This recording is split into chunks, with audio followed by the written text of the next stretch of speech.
C ಎಮ್ದು ಚರ್ಚೆ ಬಂದರೆ ಚರ್ಚೆಗೆ ಬಂದರೆ 2.5 ವರ್ಷ ಮಾಡಿದ್ದಾರೆ. ಇನ್ನೂ 2.5 ವರ್ಷ ಅವರೇ ಕಂಟಿನ್ಯೂ ಆದರೆ ಕಾಂಗ್ರೆಸ್ ಪಕ್ಷಕ್ಕೆ ಉದ್ಧಾರ ಆಗುತ್ತೆ. ಇಲ್ಲ ಅಂತ ಪಕ್ಷಕ್ಕೆ ಕಾಂಗ್ರೆಸ್ ಪಕ್ಷ ಛಿದ್ರ ಆಗೋದಂತ ಖಾಯಂ. ಇವತ್ತು ಸಿದ್ದರಾಮಯ್ಯನವ್ರು ಕೆಳಗಡೆ ಇದ್ದರೆ ನಾಳೆ ಪಕ್ಷ ಏನೇನಾಗುತ್ತೋ ಏನು ಗೊತ್ತಿಲ್ಲ. ಆಮೇಲೆ ಇನ್ನು ಪೂರ್ತಿ ಅವ್ರೇನು ಆಳಕ್ಕಾಗಲ್ಲ ಯಾರೂ. ಇದು ಬಿಟ್ಟು 28 ತನಕ ಸಿದ್ದರಾಮಯ್ಯನವ್ರ ನೇತೃತ್ವದಲ್ಲೇ ಹೋಗಿ 28ರಲ್ಲೂ ಅವ್ರ ನೇತೃತ್ವದಲ್ಲೇ ಎಲೆಕ್ಷನ್ ಫೇಸ್ ಮಾಡಿ ಆಗ ಅವ್ರು ಯಾರಿಗೆ ಕೊಡ್ತಾರೋ ಅದನ್ನು ಮಾಡೋದು ಒಳ್ಳೆಯದು ಅಂತ ನನ್ನ ಒಂದು ಅಭಿಪ್ರಾಯ. ನನಗೆ ಸರ್ಕಾರ ಯಾವ ಥರ ನಡೆಸಿದ್ರು ತುಂಬ ಚೆನ್ನಾಗಿ ನಡೆದಿದೆ. ಅದನ್ನು ಬೇಕಾದಂಗೆ ಹೇಳ್ಕೊಬೋದು. BJPನವ್ರಾಗ್ಬೋದು, ವಿರೋಧ ಪಕ್ಷದವ್ರಾಗ್ಬೋದು, ಮತ್ತೊಬ್ಬರಾಗ್ಬೋದು, ಅವರಿಗೆ ಆಗದವ್ರಾಗ್ಬೋದು, ಕಾಂಗ್ರೆಸ್ ಪಕ್ಷಕ್ಕೆ ಆಗದವ್ರು ಆಗ್ಬೋದು. ಅವ್ರು ಬೇಕಾದಂಗೆ ಹೇಳ್ಕೊಬೋದು. ಅದನ್ನು ನಮ್ಮ ಲೆಕ್ಕಕ್ಕೆ ಬರೋಲ್ಲ. ಅದೇನು ಲೆಕ್ಕಕ್ಕೂ ಇಲ್ಲ. ಅವ್ರು ಹೇಳ್ಬೇಕು, ಅದು ಕರ್ತವ್ಯ ಇದೆ ಅಂತ ಅವ್ರು ಹೇಳ್ಕೊಂತಾರೆ. ಅದಕ್ಕೂ ನಮಗೂ ಇದು ಬೇಡ.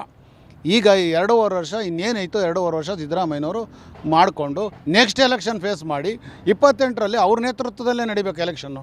ಆವಾಗ ನೋಡಪ್ಪ ಕಾಂಗ್ರೆಸ್ ಪಕ್ಷ ಖಂಡಿತ ಬರುತ್ತೆ. ಆವಾಗ ಯಾರನ್ನು ಬೇಕಾದ್ರೂ ಆಗ್ಬೋದು. ಕಾಂಗ್ರೆಸ್ ಪಕ್ಷದಲ್ಲಿ ಇದ್ದಾರೆ.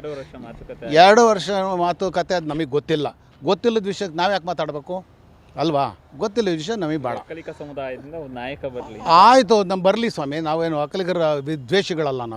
ಒಕ್ಕಲಿಗರು ನಾವು ದ್ವೇಷಗಳಾಗಿದ್ದರೆ ಹೆಂಗಾಗ್ತಿತ್ತ? ಏನೂ ಆಗಿಲ್ಲ. ನಾವೇನು ದ್ವೇಷಗಳು ಯಾರನ್ನೂ ದ್ವೇಷ ಮಾಡಲ್ಲ ನಾವು. ನಮಗೆ ಇರೋದಿಷ್ಟೇ.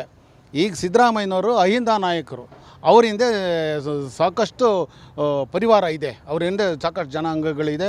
ಎಲ್ಲ ಒಂಥರ ಅವ್ರದ್ದೊಂದು ಅನುಭವ ಮಂಟಪದಂಗೆ ಬಸವಣ್ಣನವರ ಅನುಭವ ಮಂಟಪದಲ್ಲಿ ಏನಿತ್ತೋ ಅದೇ ಥರ ಇವರ ಇದನ್ನು ನಡ್ಕೊಂಡು ಹೋಗಿರೋದು. ಇವರು ರಾಜ್ಯಭಾರ ಮಾಡಿರೋದು ಅದೇ ಥರ ಇದನ್ನು ಮಾಡಿದ್ದಾರೆ. ಆದ್ದರಿಂದ ನಾನು ಹೇಳ್ತಾ ಇದ್ದೀನಿ. ಈಗ ಇನ್ನೊಂದು ಮಾತು ಹೇಳ್ತೀನಿ.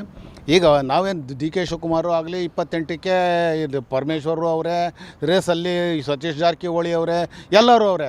ಅವಾಗ ಯಾರು ಅನುಕೂಲ ಆಗುತ್ತೋ, ಯಾರು ಕೊಡ್ತಾರೋ, ಸಿದ್ದರಾಮಯ್ಯನವರು ಆಶೀರ್ವಾದ ಯಾರಿಗಿರುತ್ತೋ ಅಥವಾ ಇವ್ರು ಯಾರಿಗಾರ ಅವಾಗಿನ ಕೆಲಸ ಅವ್ರಿಗೂ. ಅದು ಒಂದು ಪಕ್ಷ ಇದು ಹೇಳಿದ್ದಾರೆ, 28ಕ್ಕೂ ನಾನೇ ಇದಾಗ್ತೀನಿ ಅಂತ, 2028ಕ್ಕೂ ನಾನೇ ಇದನ್ನು ಮಾಡ್ತೀನಿ ಅಂತಲೂ ಕೂಡ ಹೇಳಿದ್ದಾರೆ ಸಿದ್ದರಾಮಯ್ಯನವರು.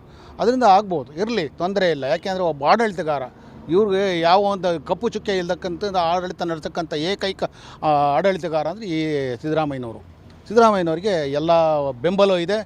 ಅವ್ರಿಗೆ ನಡೆಸ್ತಕ್ಕಂಥ ಚಾತುರ್ಯತೆ ಇದೆ. ಮಾಡ್ತಾರೆ, ಮಾಡಲಿ. ಇನ್ನೊಂದಂತ ನನ್ನ ಒಂದು ಇದನ್ನು ಹೇಳ್ತಾ ಇದ್ದೀನಿ.